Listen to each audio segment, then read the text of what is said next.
My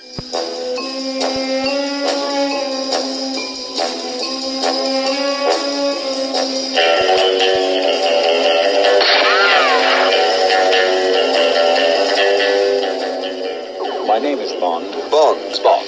Bond. It's Bond. It's Bond. James Bond. I admire your luck. Winston Churchill Mr. admits it is his greatest Bond. worry. In desperation, Churchill suggests a daring plan.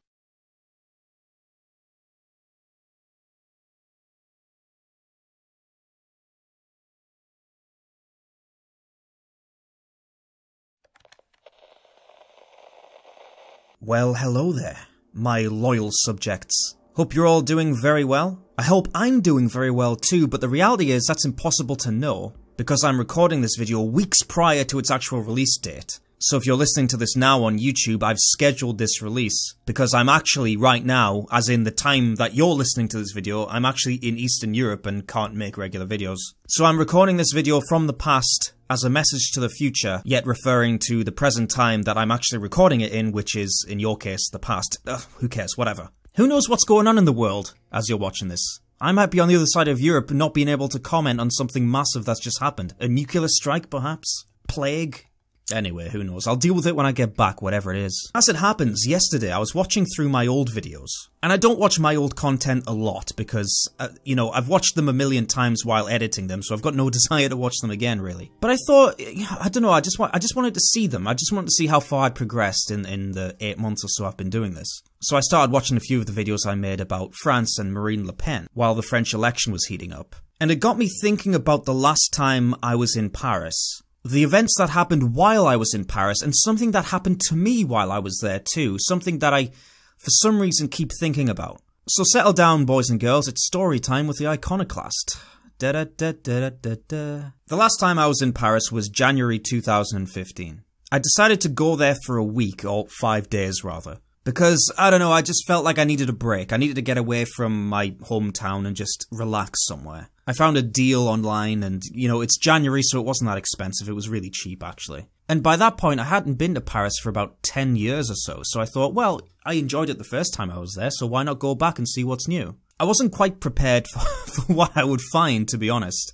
Lauren Southern did a video recently where she simply walked around the streets of Paris with a camera attached to her. And the purpose of the video was pretty obvious. The intention was to show how mass immigration had changed Paris. How walking through the streets of Paris didn't feel like you were walking through the streets of Paris. This is quite evident by the footage. Now, of course, Lauren Southern's video was recorded after the migration crisis of 2015. Yet, take it from me, when I was there in early 2015, before the whole migration crisis, things were exactly the same. Things were that bad. I didn't feel like I was in Paris. It was the same sort of feeling I get when I go to London. I don't feel like I'm in London. I don't feel like I'm in the capital city of the United Kingdom. Yet Paris was amplified. Paris was worse. I think the amount of actual French people that I talked to, I could count on one of my hands. The hotel in which I was staying in wasn't even owned or operated by French people. It was owned by an Arab guy. I think he was Turkish. The only French people I interacted with were bartenders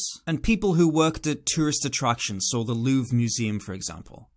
The people I bought my tickets from were French. Other than that, I can't recall speaking to a normal French citizen. I don't think I did.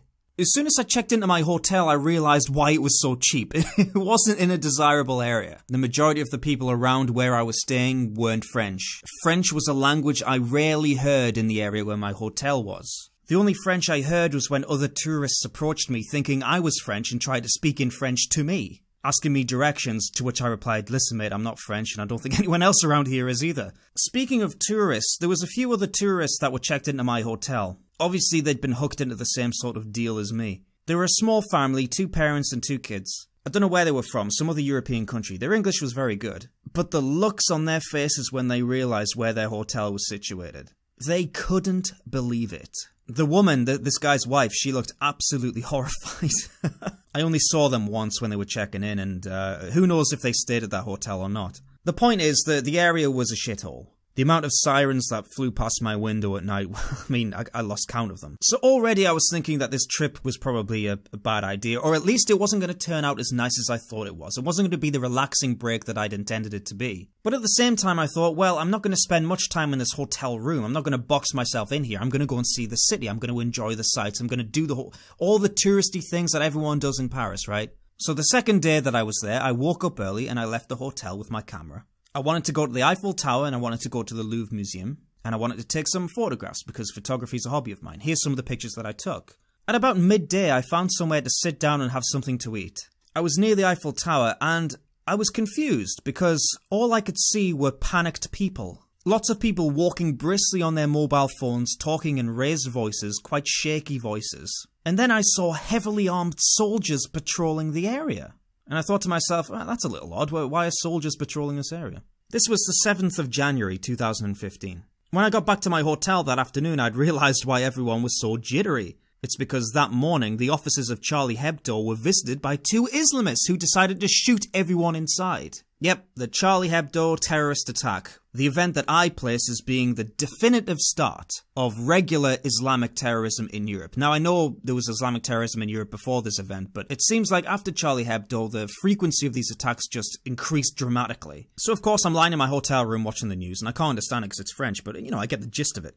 I'm checking the internet and things like that. Of course, I'm getting phone calls from people at home asking me if I'm alive and well because, well, there's been a terrorist attack in Paris and I'm in Paris. At the time, and don't laugh at me, but at the time I had a Tumblr account. Now don't worry, I wasn't a social justice warrior or something like that. I was purely using the site to post some pictures because I felt that it was a good platform for photographs. And you get some good interaction from other photographers on there. It was nice. But I was browsing Tumblr and the reaction to the Charlie Hebdo shootings, the very day that they happened, a few hours after they happened, was disgusting. We all know the reaction to the event, we all know what happened, but it was shocking for me to be in this city, to be nearby where this atrocity occurred, then to be sitting in my hotel room reading people online who lived half the world away, almost rejoicing in these people's murders because they deserved it, apparently.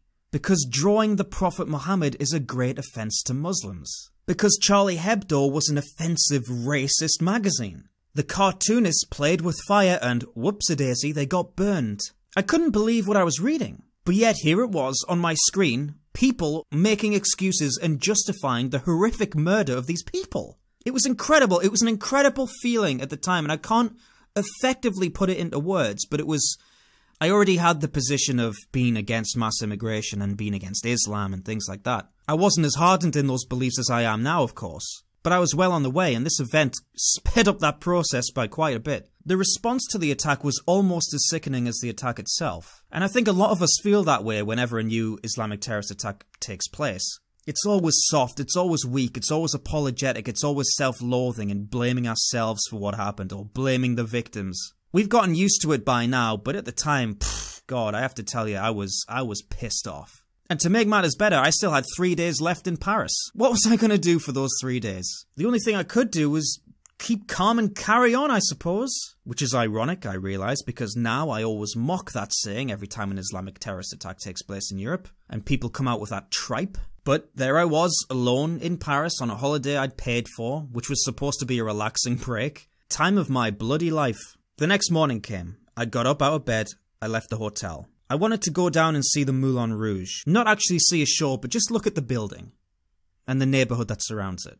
I got on the subway service, which is very reasonably priced, I have to say. Well done, Paris, for that one. And the first thing I see when I get to my station is 2 heavily armed police officers chasing a guy who was dressed, I'm just going to say it, he was dressed like a stereotypical terrorist. Minus the suicide belt, but you know what I mean. The dress, the hat, he had the big beard, that sort of thing. Muslim guy. 2 heavily armed cops chasing this guy through the subway station. They finally caught him and they piled on top of him. They just dived on him, pinned him to the ground, arrested him, led him off. And I thought to myself, where the hell am I? What is happening? Is this Paris? But the day wasn't over yet. I'd only just arrived at my destination. So I found myself in the neighbourhood where the Moulin Rouge was. There was a pathway that I had to take in order to get there, so I could take some pictures. Yet on this pathway was a big group of sub-Saharan African men. About 7 or 8 of them, I lost count. There was a lot of them, a big group. They were all about 6'5". and they were all dressed like rappers. They all looked like they were going to drop a mixtape on me. And I thought to myself, oh God, this is going to be trouble. I know it. But there's always a voice in your head, isn't there? There's always a voice in your head. Even if a situation looks sketchy, there's always this voice of... It paints itself as a voice of reason, but it's completely unreasonable because it's usually wrong. This voice of unreason came into my head and said, Dan, they're probably just guys hanging out together, friends. It's Paris, there's a lot of people from a lot of different cultures here. You'll be fine, stop being so racist. So I decided, okay, I'm gonna go and do what I wanted to do. The reason I took the subway to this place is because I wanted to do a very specific thing. I'm gonna do that thing. I'm on holiday, for God's sake. Minus the terrorist attack. I'm on holiday, I'm gonna enjoy this. I walked down the path. And it didn't take long, a few seconds before one of them spotted me coming. He turned around, he tapped one of his mates on his shoulder, and then 3 of them approached me. And in my head I'm thinking, oh God, Daniel, you've done it now. You shouldn't have come down here. You know what's going to happen. Then the voice of unreason came in and said, no, Daniel, you stop stereotyping people. Will you continue on your way? And at this point it was too late to turn around and go back because they would have seen that and they would have thought, what's he's running away from us? Before I knew it, I'm talking to these guys. They'd surrounded me. And I'm not exaggerating that point. They had surrounded me. 6 or 7 of these guys. And these guys, as I mentioned, were huge with a Y. The leader of this group came up to me and he said, and excuse my horrible accent, hello, you buy bracelet? And he held out this really shitty, shoddily made string bracelet. Just cheap garbage that you see in every tourist area, really. I said to him, no, I'm fine, mate. Thanks a lot. I'm just going to continue on my way. I tried to walk away. They blocked my path. And I thought, this is where I die. This is gonna happen. I'm either gonna get mugged or I'm gonna get beaten and mugged. One of the two. I'm not getting out of this unscathed. I'm not. The leader came back to me again. He said, no, you buy bracelet now. You buy. So once again, knowing that I was climbing a very steep mountain, knowing that I was gonna get nowhere with this negotiation, I said, no thank you, mate. I'm fine. I really don't need one. I'm okay. The guy must have recognized my accent as being British accent, and he said, you from UK? And I said, yes, I am. And then he said, you like football? And I knew this was his tactic of delaying me leaving, or trying to delay me from going about my way. Trying to have a useless conversation while he plans on mugging me. And I said, yeah, I like football. Who's your team? Sunderland, I said. Oh, I don't know who they are. I like Steven Gerrard. So you racist? Which was a complete departure from the pleasant footballing conversation we were just having previously.